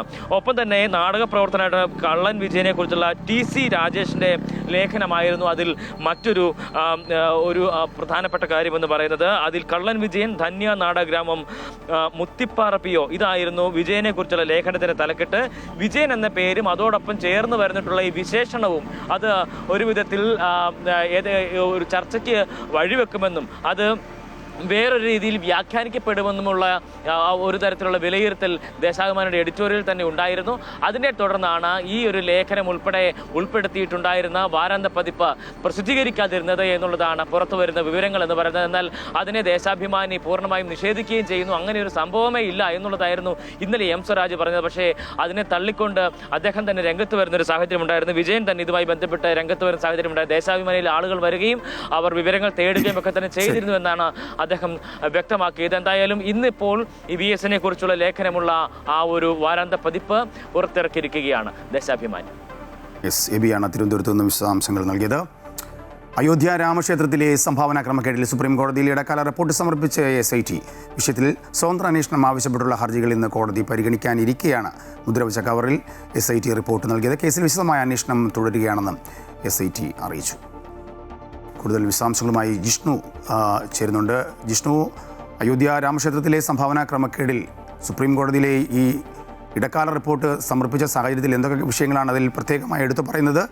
എന്തായാലും സ്വതന്ത്ര അന്വേഷണം ആവശ്യപ്പെട്ടുള്ള ഹർജികൾ കൂടി കോടതി പരിഗണിക്കാൻ ഇരിക്കുകയാണല്ലോ ഈ റിപ്പോർട്ട് അവിടെ സമർപ്പിച്ചിരിക്കുന്നത്. രാജേഷ്, SIT ഇടക്കാല റിപ്പോർട്ട് സമർപ്പിച്ചു. അതിൻ്റെ വിവരങ്ങളൊന്നും തന്നെ പുറത്തു വന്നിട്ടില്ല. കാരണം മുദ്രവച്ച കവറിലാണ് സുപ്രീം കോടതിയിൽ ഈ അയോധ്യയിലെ രാമക്ഷേത്രത്തിലെ സംഭാവന ക്രമക്കേട് അന്വേഷിക്കുന്ന SIT ഇടക്കാല റിപ്പോർട്ട് സമർപ്പിച്ചിട്ടുള്ളത്. വിഷയത്തിൽ വിശദമായ അന്വേഷണം തുടരുകയാണെന്നും അന്തിമ റിപ്പോർട്ട് സമർപ്പിക്കാൻ സമയമെടുക്കുമെന്നുള്ള കാര്യവും SIT കോടതിയെ അറിയിച്ചിട്ടുണ്ട്. അയോധ്യയിലെ രാമക്ഷേത്രത്തിൽ നടന്നിട്ടുള്ള സംഭാവന ക്രമക്കേട് നിലവിലെ അന്വേഷണ സംഘത്തിന് പകരം CBIയോ അല്ലെങ്കിൽ സുപ്രീം കോടതിയുടെ മേൽനോട്ടത്തിൽ സ്വതന്ത്ര അന്വേഷണം വേണമെന്നുള്ള ഹർജിയാണ് കോടതിക്ക് മുൻപിലുള്ളത്. ഈ ഹർജികൾ ചീഫ് ജസ്റ്റിസ് അധ്യക്ഷനായിട്ടുള്ള ബെഞ്ച് കഴിഞ്ഞ തിങ്കളാഴ്ച പരിഗണിച്ചിരുന്നു. ആ പരിഗണിച്ച വേളയിലാണ് ഈ കേസിന്റെ തൽസ്ഥിതി റിപ്പോർട്ട് സമർപ്പിക്കാൻ SITയോട് കോടതി ആവശ്യപ്പെട്ടത്. കൂടാതെ ശ്രീരാമ ജന്മഭൂമി തീർത്ഥക്ഷേത്ര ട്രസ്റ്റിനും കോടതി നോട്ടീസ് നൽകിയിരുന്നു. ഇന്ന് കോടതി കേസ് വീണ്ടും പരിഗണിക്കാനിരിക്കുകയാണ്. അതിന്റെ പശ്ചാത്തലത്തിലാണ് ഇപ്പോൾ SIT ഇടക്കാല റിപ്പോർട്ട് നൽകിയിട്ടുള്ളത്. സുപ്രീം കോടതിയിൽ കേസ് വരുമ്പോൾ നിലവിലെ അന്വേഷണത്തിനപ്പുറത്തേക്ക് എന്തെങ്കിലുമുള്ള നിരീക്ഷണങ്ങൾ ഒപ്പം കേന്ദ്ര ഏജൻസികളോടോ അല്ലെങ്കിൽ കോടതിയുടെ മേൽനോട്ടത്തിലുള്ള ഒരു അന്വേഷണത്തിലേക്കോ സുപ്രീം കോടതി കടക്കുമോ എന്നാണ് നോക്കിക്കാണേണ്ടത്. വിഷയത്തിൽ സമഗ്രമായ അന്വേഷണം നിലവിൽ പ്രത്യേക അന്വേഷണ സംഘം നടത്തിയിരുന്നു. ട്രസ്റ്റിന്റെ ജനറൽ സെക്രട്ടറി ചമ്പത് റായുടെ മുൻ ഡ്രൈവർ ഉൾപ്പെടെ 8 പേരെയാണ് കേസിൽ നിലവിൽ അറസ്റ്റ് ചെയ്തിട്ടുള്ളത്. സംഭാവന ക്രമക്കേടിന്റെയും പ്രതികൾ അനധികൃതമായി സ്വത്ത് സമ്പാദിച്ചതിന്റെയും വിശദമായ വിവരങ്ങളും തെളിവുകളും ഇതിനോടകം അന്വേഷണ സംഘം കണ്ടെത്തിയിട്ടുണ്ട്. രാജേഷ്, ജിഷ്ണുവാണ് ഡൽഹിയിൽ നിന്നും വിശദാംശങ്ങൾ പങ്കുവച്ചത്. മറ്റൊരു വാർത്തയിലേക്ക്. ശബരിമല സ്വർണ്ണക്കൊള്ള കേസ് ഇന്ന് ഹൈക്കോടതി വീണ്ടും പരിഗണിക്കുന്നുണ്ട്. SIT സമർപ്പിച്ച അന്വേഷണ റിപ്പോർട്ട് കോടതി പരിശോധിക്കും. ദേവസ്വം ബോർഡ് മുൻ പ്രസിഡന്റ് PS പ്രശാന്ത് അടക്കമുള്ളവർക്കെതിരെയുള്ള നീക്കം നിർണായകമാണ്. വിവരങ്ങളുമായി അഡ്വക്കേറ്റ് രാജേഷ് ചേരുന്നുണ്ട്. രാജേഷ്, ഇപ്പോൾ സൂചിപ്പിച്ചതുപോലെ PS പ്രശാന്ത്, അതായത് മുൻ പ്രസിഡന്റ് അടക്കമുള്ളവർക്കെതിരെയുള്ള നീക്കം നിർണായകമാണ്. റിപ്പോർട്ടിലെ വിശദാംശങ്ങളൊന്നും പുറത്ത് വന്നിട്ടില്ല എങ്കിൽ പോലും എന്താണ് വിശദാംശങ്ങൾ?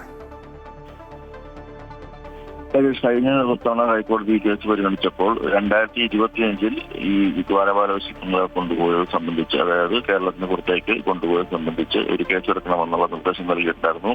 ആ FIR രജിസ്റ്റർ ചെയ്ത ശേഷമുള്ള തുടർ നടപടികൾ എന്തെല്ലാം വേണം എന്ന് ഇന്ന് ഹൈക്കോടതി ഒരു പക്ഷേ SITക്ക് നിർദ്ദേശം നൽകിയേക്കാം. ഇനി പുതിയ പ്രതികളുടെ അറസ്റ്റ് ഉൾപ്പെടെ രേഖപ്പെടുത്തണം, അതിൽ തെളിവ് എങ്ങനെ എടുക്കണം എന്നുള്ള കാര്യങ്ങളൊക്കെ ഇപ്പോൾ ഹൈക്കോടതി നിർദ്ദേശിക്കാൻ സാധ്യതയുണ്ട്.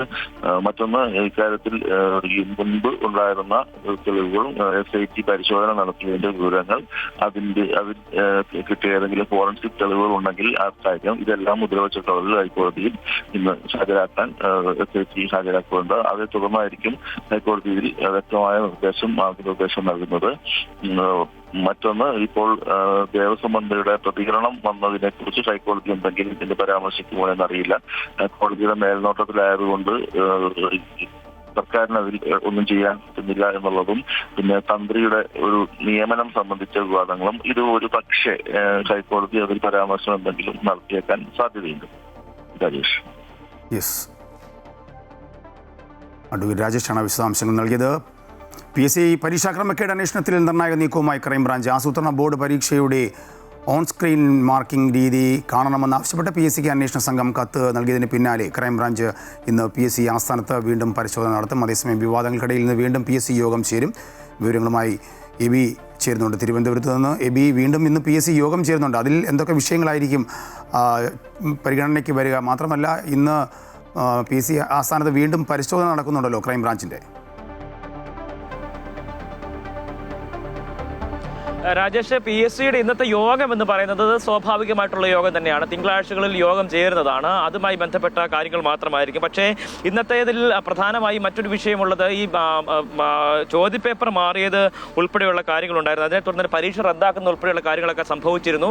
അതിനെക്കുറിച്ചുള്ള ബന്ധപ്പെട്ട നടപടികൾ ഇന്നത്തെ യോഗത്തിൽ ചർച്ചയ്ക്ക് വരുമെന്നുള്ളതാണ് നമുക്കിപ്പോൾ അറിയാൻ കഴിയുന്ന ഒരു വിവരം എന്ന് പറയുന്നത്. ഒപ്പം തന്നെ ആസൂത്രണ ബോർഡിലെ നിയമനവുമായി ബന്ധപ്പെട്ട് വലിയ രീതിയിലുള്ള വിവാദം ഉണ്ടായിരുന്നു. 3 പ്രധാനപ്പെട്ട തസ്തികകളിലേക്കാണ് നിയമനങ്ങൾ നടന്നത്. അതിൽ 100 മാർക്കിന്റെ ചോദ്യങ്ങളാണ് ഉണ്ടായിരുന്നത്. പക്ഷേ അതിൽ 42 മാർക്കിന്റെ മാത്രമാണ് മൂല്യനിർണ്ണയം നടത്തിയിട്ടുള്ളത്. 58 മാർക്കിന്റെ ചോദ്യങ്ങൾ ഒഴിവാക്കുന്ന സ്ഥിതി ഉണ്ടായി. ഇത് ഇടത് നേതാക്കളെ തിരികെ കയറ്റുന്നതിന് വേണ്ടിയുള്ള നടപടിയാണ് എന്നുള്ളതാണ് പ്രധാനപ്പെട്ട ഒരു ആരോപണമായി ഉയർന്നു നിൽക്കുന്നതും. ഈ പരാതിയും അതുതന്നെയാണ്. ഇതുമായി ബന്ധപ്പെട്ട് മൂല്യനിർണ്ണയത്തിലെ കാര്യങ്ങൾ ഏത് വിധേനയാണ് നടന്നത് എന്നതാണ് പ്രധാനമായും ക്രൈംബ്രാഞ്ച് പരിശോധിക്കുന്നത്. ഓൺ സ്ക്രീൻ മാർക്കിങ്ങുമായി ബന്ധപ്പെട്ട് ഏത് വിധേനയാണ് അതിന്റെ സംവിധാനം പ്രവർത്തിക്കുന്നതെന്ന് അത് മനസ്സിലാക്കണം. അതിനെക്കുറിച്ച് ബോധ്യപ്പെടുത്താൻ ഡെമോ കാണിക്കണം എന്നുള്ളതാണ് ക്രൈംബ്രാഞ്ച് ആവശ്യപ്പെട്ടിരിക്കുന്നത്. അത് സംബന്ധിച്ച് ക്രൈംബ്രാഞ്ച് ഒരു കത്ത് നൽകിയിരുന്നു. അതിൽ തീരുമാനം ഇതുവരെയും എടുത്തിട്ടില്ല എന്നുള്ളതാണ്. പരീക്ഷാ ഉത്തരക്കടലാസും ഒപ്പം തന്നെ അതിൻ്റെ ചോദ്യപേപ്പർ ഉൾപ്പെടെയുള്ള കാര്യങ്ങളും അതിൻ്റെ ഉത്തര സൂചിക ഉൾപ്പെടെയുള്ള കാര്യങ്ങളൊക്കെ തന്നെ നൽകണമെന്നുള്ള ആവശ്യവും ക്രൈംബ്രാഞ്ച് മുന്നോട്ട് വെച്ചിരുന്നു. അതിലും തീരുമാനമായിട്ടില്ല.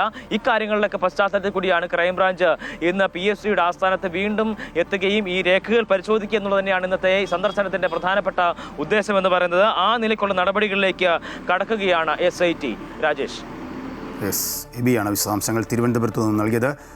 കേരളത്തെ മുഴുവൻ നടുക്കിയ പാലക്കാട് നെന്മാറ ഇരട്ടക്കൊലപാതക കേസിൽ വിധി ഇന്നുണ്ടായേക്കും. ചെന്താമര എന്ന കൊടും കുറ്റവാളി നെന്മാറ പോത്തുണ്ടി സ്വദേശികളായ സുധാകരനെയും അമ്മ ലക്ഷ്മിയെയും കൊലപ്പെടുത്തി 1.5 വർഷമാകുമ്പോഴാണ് വിധി വരുന്നത്. പാലക്കാട് അഡീഷണൽ സെഷൻസ് കോടതിയാണ് വിധി പ്രസ്താവിക്കുന്നത്. വിവരങ്ങളുമായി ഹരീഷ് ചേരുന്നുണ്ട്. ഹരീഷ്, എപ്പോഴായിരിക്കും കേസ് പരിഗണിക്കുക? ചെന്താമരയെ സംബന്ധിച്ചിടത്തോളം ഒരു കൂസലുമില്ലാതെയാണല്ലോ നേരത്തെ തന്നെ കോടതി നടപടിക്രമങ്ങളിൽ എത്തിയതും പ്രതികരിച്ചതും.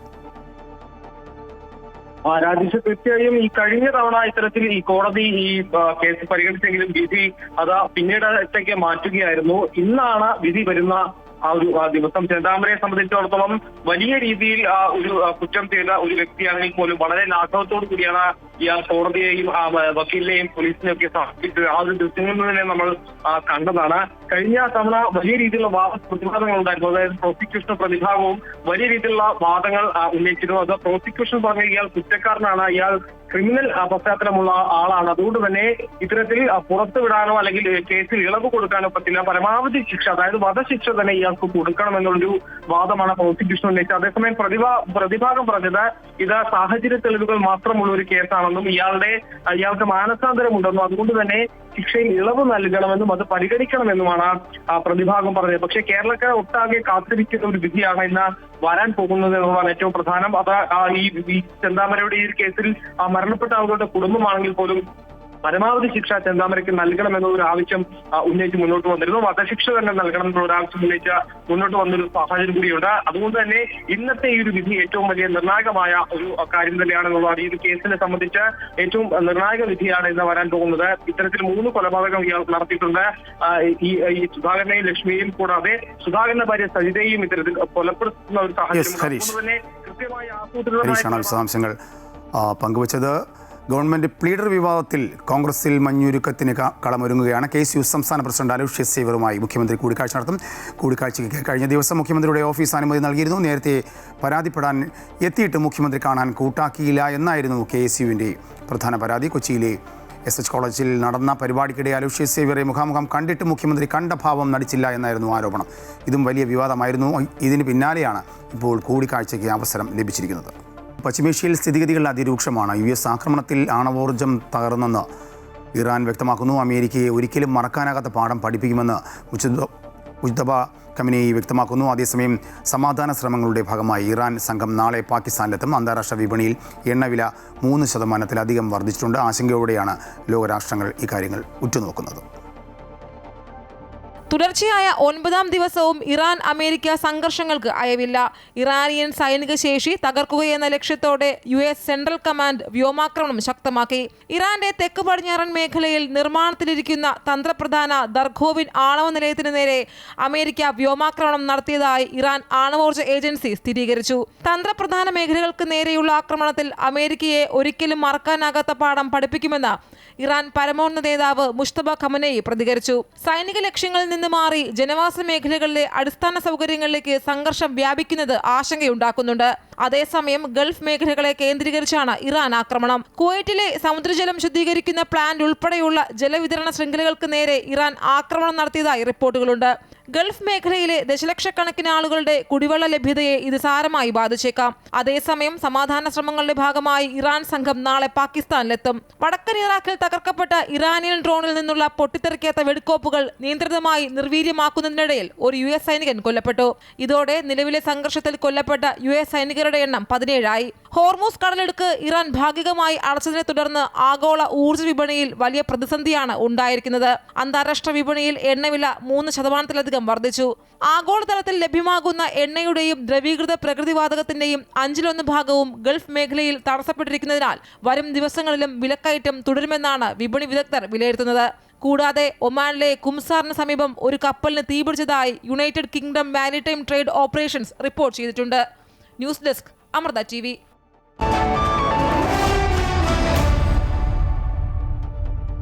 വിപണി വിലയിരുത്തലുമായി ധനകാര്യ ഓഹരി വിദഗ്ധൻ K. ദിലീപ് ചേരുന്നുണ്ട്. Dileep, good morning. കഴിഞ്ഞ വാരം ഭേദപ്പെട്ട നിലയിലായിരുന്നു. ഈ ആഴ്ച തുടങ്ങുമ്പോഴും വിപണി സജീവമായിരിക്കുമോ? ഇന്നും നേട്ടത്തിൽ തന്നെയായിരിക്കും വ്യാപാരം തുടങ്ങുക. വളരെ വലിയ തോതിലുള്ള കയറ്റിറക്കങ്ങൾ പ്രതീക്ഷിക്കുകയും വേണം. കമ്പനികളുടെ പ്രവർത്തന ഫലങ്ങൾ തന്നെയാവും വിപണിയെ സ്വാധീനിക്കുക. കഴിഞ്ഞ ദിവസം പുറത്തു വന്ന കമ്പനികളുടെ പ്രവർത്തന ഫലങ്ങൾ Reliance, HDFC bank, ICICI bank, axis bank തുടങ്ങിയവയുടെ മികച്ച പ്രവർത്തന ഫലങ്ങളായിരുന്നു. അതിൻ്റെ ഒരു അനുകൂലമായ സ്വാധീനം വിപണിയിൽ ഉണ്ടാവുകയും ചെയ്യും. വെള്ളിയാഴ്ച വിപണി അവസാനിച്ചതിന് ശേഷമായിരുന്നു പ്രവർത്തന ഫലം വന്നിരുന്നത് എങ്കിൽ കൂടിയും വെള്ളിയാഴ്ചയും ഈ ഓഹരികളിൽ അനുകൂലമായ ഒരു നീക്കം കണ്ടിരുന്നു. മികച്ച പ്രവർത്തന ഫലം പ്രതീക്ഷിച്ചുകൊണ്ട് തന്നെയായിരുന്നു ഇത്തരം കമ്പനികളിൽ അനുകൂലമായ നീക്കമുണ്ടായത്. നല്ല പ്രവർത്തന ഫലമായിരുന്നു. അതിൻ്റെ ഒരു സ്വാധീനം ഇന്നത്തെ വിപണിയിൽ ഉണ്ടാവുകയും ചെയ്യും. മികച്ച പ്രവർത്തന ഫലങ്ങളാണ് ഇതുവരെ പുറത്തു വന്നിട്ടുള്ളതും. ഇനിയും അത്തരം പ്രവർത്തന ഫലങ്ങൾ മികച്ചതായിരിക്കാൻ സാധ്യതയുണ്ട് എന്നുള്ളതുകൊണ്ട് തന്നെ അത് മാത്രമാണ് ഇപ്പോൾ വിപണി മുന്നോട്ട് നയിക്കുന്ന ഒരു പ്രധാനപ്പെട്ട ഘടകം. ആഗോള സാഹചര്യങ്ങളിൽ അത്ര തൃപ്തികരമല്ല. പ്രത്യേകിച്ചും US ഇറാൻ തമ്മിലുള്ള സംഘർഷാവസ്ഥ ഇപ്പോഴും വരാത്തതും ഇടയ്ക്കിടെയെങ്കിലും ചില പ്രകോപനങ്ങൾ ഉണ്ടാകുന്നതുമെല്ലാം പശ്ചിമേഷ്യയെ സാരമായി തന്നെ ബാധിച്ചിട്ടുണ്ട്. ക്രൂഡ് ഓയിൽ വിലയിലും ഗണ്യമായ രീതിയിൽ ഉയർച്ച കഴിഞ്ഞ ഒരാഴ്ച ഉണ്ടായിരുന്നു. $88 എന്ന നിലവാരത്തിലേക്ക് വരെ ക്രൂഡ് ഓയിലിൻ്റെ ബ്രന്റ് ക്രൂഡിൻ്റെ വില എത്തുന്ന ഒരു സാഹചര്യമുണ്ടായി. ക്രൂഡ് ഓയിലിൻ്റെ വില $80 താഴെ നിലനിന്ന് വ്യാപാരം നടക്കുന്ന ഒരു സാഹചര്യം ഉണ്ടാകേണ്ടിയിരിക്കുന്നു. ദിലീപാണ് വിശദാംശങ്ങൾ പങ്കുവച്ചത്. മറ്റു വാർത്തയിലേക്ക്. പാലാ നഗരസഭയിൽ അവിശ്വാസ പ്രമേയ ചർച്ചയ്ക്ക് മുമ്പ് രാജിവെക്കാനില്ല എന്ന ചെയർപേഴ്സൺ. അവിശ്വാസം കൊണ്ടുവന്നിട്ടുള്ളത് ഇടതുമുന്നണിയാണ്. കോൺഗ്രസ് കൗൺസിലർമാർ ആർക്കൊപ്പം നിൽക്കുമെന്ന് കാണട്ടെ എന്ന നിലപാടിലാണ് സ്വതന്ത്ര കൂട്ടായ്മ. പാലാ നഗരസഭയിൽ അവിശ്വാസ പ്രമേയം ചർച്ചയ്ക്ക് ഇനി ഒരു ദിനം മാത്രം. ഇടതുപക്ഷം കൊണ്ടുവന്ന അവിശ്വാസ പ്രമേയം വിജയിക്കുമോ ഇല്ലയോ എന്ന കാര്യത്തിൽ ഇനിയും വ്യക്തത വന്നിട്ടില്ല. പ്രമേയം വിജയിപ്പിക്കാനുള്ള അംഗസംഖ്യ ഇടതുപക്ഷത്തിനില്ല. കോൺഗ്രസ് വിമതയും നിലവിലെ നഗരസഭാ ഉപാധ്യക്ഷയുമായ മായ രാഹുലിന്റെ പിന്തുണ ഇടതുപക്ഷത്തിന് ലഭിച്ചാലും വോട്ട് തുല്യമാകും. അതേസമയം കോൺഗ്രസ് ഉന്നത നേതൃത്വം ഈ വിഷയത്തിൽ ഇനിയും നിലപാട് വ്യക്തമാക്കിയിട്ടില്ല. പാർട്ടി വിപ്പ് നൽകിയാൽ കോൺഗ്രസ് കൗൺസിലർമാർ ചെയർപേഴ്സണെ അനുകൂലിച്ച് തന്നെ വോട്ട് ചെയ്യേണ്ടി വരും. കേരള കോൺഗ്രസും KDPയും ചെയർപേഴ്സണ് ഒപ്പമാണ്. പിന്തുണ പിൻവലിച്ചുവെന്ന് കോൺഗ്രസ് കൗൺസിലർമാർ പരസ്യമായി പറയുമ്പോഴും അവിശ്വാസ പ്രമേയാവതരണത്തിന് മുൻപ് രാജിവെക്കില്ലെന്ന നിലപാടിലാണ് ചെയർപേഴ്സൺ ദിയ ബിനു. അവിശ്വാസ പ്രമേയത്തെ UDFന്റെ നിർദ്ദേശമനുസരിച്ച് നേരിടാൻ തന്നെയാണ് തീരുമാനമെന്നും ചെയർപേഴ്സൺ രാജിവെച്ച് ഒളിച്ചോടില്ലെന്നുമാണ് സ്വതന്ത്ര കൂട്ടായ്മ അറിയിച്ചിരിക്കുന്നത്. താൻ സ്വതന്ത്ര മുന്നണിയുടെ ചെയർപേഴ്സണല്ല, മറിച്ച് UDFന്റെ ചെയർപേഴ്സണാണെന്നും അവിശ്വാസം കൊണ്ടുവന്നിട്ടുള്ളത് ഇടതുമുന്നണിയായതിനാൽ പോരാട്ടം ഇടതുമുന്നണിയും UDFും തമ്മിലാണെന്നുമാണ് ദിയ ബിനുവിൻ്റെ നിലപാട്. സ്വതന്ത്ര കൂട്ടായ്മയുമായി ധാരണ ഉണ്ടാക്കിയിട്ടുള്ളത് UDF നേതൃത്വമാണ്. അതിനാൽ UDF നേതൃത്വം തന്നെ ഈ വിഷയത്തിൽ ഒരു തീരുമാനമെടുക്കട്ടെ എന്ന നിലപാടിൽ ഉറച്ചു നിൽക്കുകയാണ് സ്വതന്ത്ര കൂട്ടായ്മ. അതേസമയം അവിശ്വാസം വിജയിച്ചാൽ ഇടതുപക്ഷത്തിന് ഭരണം കിട്ടുവാൻ സാധ്യതയുണ്ട്. അവിശ്വാസം വിജയിച്ചില്ലെങ്കിൽ അത് പ്രാദേശികമായി കോൺഗ്രസിനെതിരെയുള്ള ആയുധമാക്കാനും ഇടതുപക്ഷം ലക്ഷ്യമിടുന്നു. അമൃത ന്യൂസ്, കോട്ടയം. കേരളത്തിലെ ഏറ്റവും വലിയ ആദിശങ്കര ശില്പങ്ങളിൽ ഒന്നിൻ്റെ നിർമ്മാണ പൂർത്തീകരണത്തിനായിട്ടുള്ള അനുജ്ഞ സമാരോഹണം തൃശ്ശൂർ വടക്കേമഠം ബ്രഹ്മസ്വം വേദപാഠശാലയിൽ ഭക്തിസാന്ദ്രമായി നടന്നു. കാഞ്ചി കാമകോടി പീഠാധിപതി ജഗദ്ഗുരു പൂജനീയ ശങ്കര വിജയേന്ദ്ര സരസ്വതി ശങ്കരാചാര്യ സ്വാമിയാർ അനുജ്ഞ സമാരോഹണത്തിന് മുഖ്യ കാർമ്മികത്വം വഹിച്ചു. വൈദിക പണ്ഡിതരുടെ സാന്നിധ്യവും വേദ മന്ത്രോച്ചാരണവും ചടങ്ങിന് ആത്മീയ മഹാത്മ്യം പകർന്നു.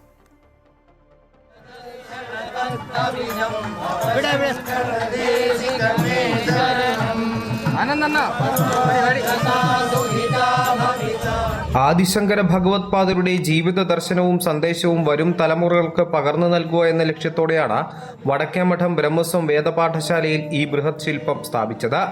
പ്രശസ്ത ശില്പി തിരുനാവായ രാധാകൃഷ്ണനാണ് ശില്പം നിർമ്മിച്ചത്. വേദപഠനശാലേൻ്റെ പ്രത്യേകതകൾ ലോകം മുഴുവൻ അറിയുന്നതാണല്ലോ. അവിടെ ഈ പുണ്യഭൂമിയിൽ നൂറ്റാണ്ടുകളായിട്ട് വേദം ഉച്ചരിക്കുന്ന ഈ ഭൂമിയിലൊരു ശ്രീ ശങ്കരാചാര്യ പ്രതിമ ചെയ്യാൻ പറ്റിയത് എൻ്റെ ജന്മം പുണ്യം എന്നാണ് ഞാൻ ചിന്തിക്കുന്നത്. ഏറ്റവും വലുതുകളിലൊന്നാണ്, അങ്ങനെയാണ് പറയണത്. പീഠ അടക്കം 15 അടിയാണ് ഇതിൻ്റെ ഹൈറ്റ്.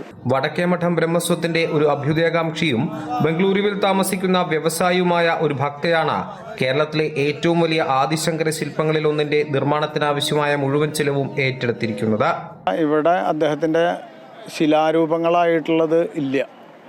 അപ്പോൾ അതും കേരളത്തിൽ എനിക്ക് തോന്നുന്നിപ്പോൾ ഏറ്റവും വലുത് അല്ലെങ്കിൽ 1-2 സ്ഥാനം കിട്ടുന്ന അത്രയും വലിപ്പത്തിലുള്ള പ്രതിമയാണ് നമ്മളിവിടെ സ്ഥാപിക്കപ്പെട്ടിട്ടുള്ളത്. കേദാർനാഥ്, ബദ്രിനാഥ് അവിടെ നിന്നെല്ലാം കൊണ്ടുവന്ന ഒറിജിനാലിറ്റിക്ക് വേണ്ടിയിട്ട് അതിൻ്റെ കളറും എല്ലാം കൂടിയിട്ട് അതൊക്കെ നോക്കിയിട്ടാണ് അത് നിഷ്കർഷോട് കൂടിയിട്ട്. അപ്പം ഇത്തരം ഒരു പ്രതിമ അതെല്ലാം വളരെ സൂക്ഷിച്ചുകൊണ്ടാണ് ഒരാൾ സപ്പോർട്ട് ചെയ്യുന്നുണ്ടല്ലോ. അനുജ്ഞാ സമാരോഹത്തിനു ശേഷം സ്വാമിയാർ വടക്കേമഠം ബ്രഹ്മസ്വം വേദപാഠശാല സന്ദർശിച്ചു. വേദവിദ്യാർത്ഥികളുമായി സ്നേഹപൂർവ്വം സമയം ചിലവഴിക്കുകയും അവരുടെ വേദപഠനം, അനുഷ്ഠാനങ്ങൾ എന്നിവയെക്കുറിച്ച് അന്വേഷിക്കുകയും ചെയ്തു. തുടർന്ന് നടത്തിയ അനുഗ്രഹ പ്രഭാഷണത്തിൽ വേദസംരക്ഷണത്തിന്റെ പ്രാധാന്യവും സനാതനധർമ്മത്തിന്റെ മൂല്യങ്ങളും അദ്ദേഹം വിശദീകരിച്ചു. വടക്കേമഠം ബ്രഹ്മസ്വത്തിന്റെ ആത്മീയ സാംസ്കാരിക പ്രവർത്തനങ്ങൾക്ക് കൂടുതൽ കരുത്തേകുന്ന ഈ ചടങ്ങ് ഭക്തിസാന്ദ്രവും ചരിത്ര പ്രാധാന്യവുമുള്ള ഒരവസരമായി മാറുകയായിരുന്നു. അമൃത ന്യൂസ്, തൃശൂർ. നിലമ്പൂർ KNG റോഡിലെ ഇഴഞ്ഞു നീങ്ങുന്ന നിർമ്മാണ പ്രവർത്തനങ്ങളിൽ ബുദ്ധിമുട്ടുകയാണ് യാത്രക്കാരും വ്യാപാരികളും. നിർമ്മാണ പ്രവർത്തനങ്ങൾ നടക്കുന്നതിനാൽ നിലമ്പൂർ ഊട്ടി റോഡിൽ വെളിയംതോട് ഭാഗത്ത് ഗതാഗതം മണിക്കൂറുകളോളം സ്തംഭിക്കുന്നത് പതിവായിരിക്കുകയാണ്.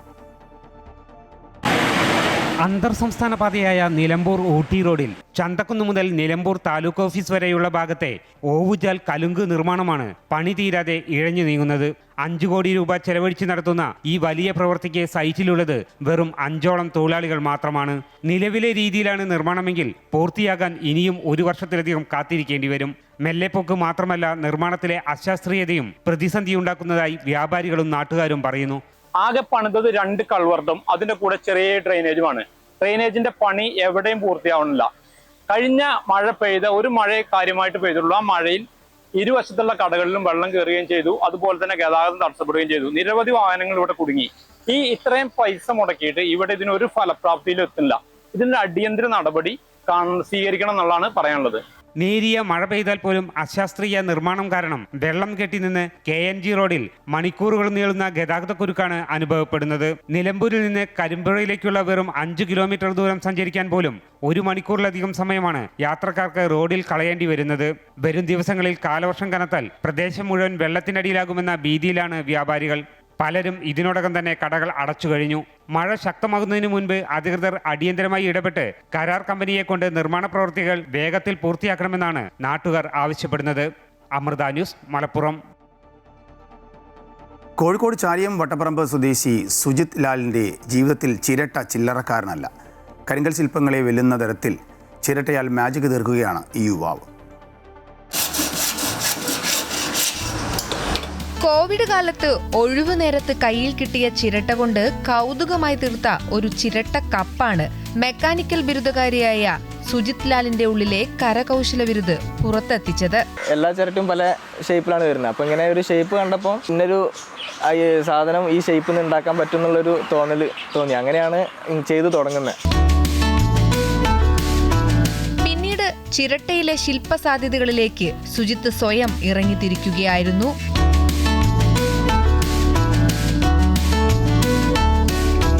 ചെയ്തതിൽ ഏറ്റവും കൂടുതൽ വർക്ക് എടുത്ത് ചെയ്ത് പറഞ്ഞ ദേവിയുടെ അതിനാണ് ഇപ്പോൾ ഏറ്റവും കൂടുതലായിട്ട് ഞാൻ എഫേർട്ട് ഇട്ട് കുറേ ദിവസം എടുത്ത് ചെയ്ത് വർക്കും. അത് ബാക്കിയുള്ള വർക്കുകൾ ചെയ്ത് നമുക്കൊരു കോൺഫിഡൻസ് കിട്ടുമല്ലോ. അപ്പോൾ അങ്ങനെയാണ് ദേവിയിലേക്ക് ഞാൻ എത്തിയത്.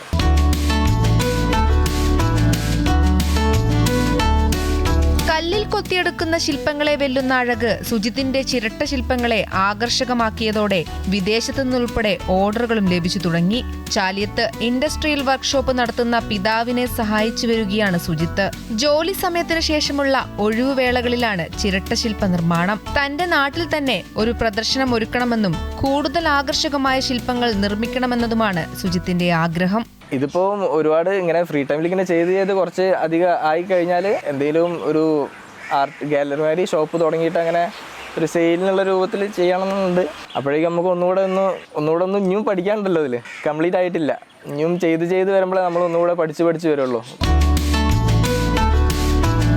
ഒരു ചിരട്ട കൊണ്ട് ജീവിതം മറിയുമെന്നാണ് സുജിത് ലാൽ ഇവിടെ തെളിയിച്ചിരിക്കുന്നത്. ഉരുപ്പെരുമ കൊണ്ട് അറിയപ്പെട്ട ഈ നാട്ടിൽ തന്റെ ചിരട്ട ശില്പങ്ങളും അറിയപ്പെടുമെന്നാണ് ഈ യുവാവ് പറയുന്നത്. ക്യാമറമാൻ സജി തറയിലിനോടൊപ്പം രേഷ്മ സുരേന്ദ്രൻ, അമൃത ന്യൂസ്, കോഴിക്കോട്.